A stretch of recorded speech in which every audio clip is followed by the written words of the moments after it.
Quel est le comble, à votre avis, pour un boucher militant au Front National? Eh ben, c'est d'être le roi de la viande halal. Eh ben, oui. Eh ben, vous riez, mais je vous conseille de déménager dans le Nord. Vous allez vraiment vous marrer pour de vrai. C'est un scandale chez les frontistes, alors que Marine Le Pen et d'autres amateurs de rangers à lacets blancs s'offusquent de l'invasion des produits halal dans nos supermarchés et nos fast-foods.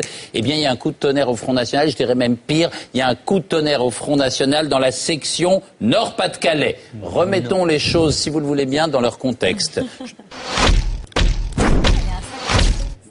Pour ceux qui n'auraient pas forcément ma culture, le Front National est un parti français d'extrême droite. Bon, parmi les choses qu'il trouve embarrassantes dans la société française, je citerai dans le désordre les Noirs, les Roms, un peu les Juifs, les Arabes et l'Islam également. Donc forcément, quand le halal est devenu à la mode, ça n'a pas plu à celle que nous appellerons désormais Miss Délicatesse. Ce sera halal et rien d'autre. Eh bien, ceci est un véritable scandale. Au secours! Donc des propos que Paul Lamoitié aurait mieux fait de suivre à la lettre et d'écouter. Oui, il s'appelle Paul Lamoitié. C'est son vrai nom. Seulement, le problème, c'est que Polo est grossiste boucher.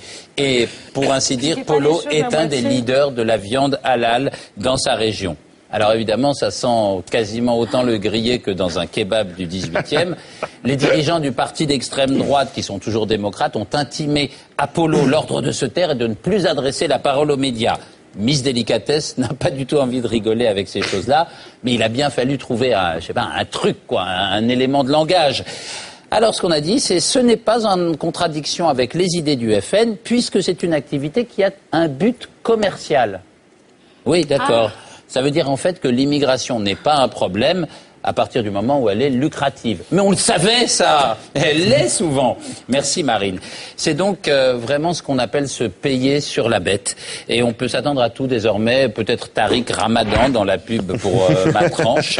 Mélenchon qui créerait une banque avec Madoff. Et moi, je continue à croire que, franchement, quand on a un job sympa comme boucher, c'est vraiment idiot d'aller se mêler de politique.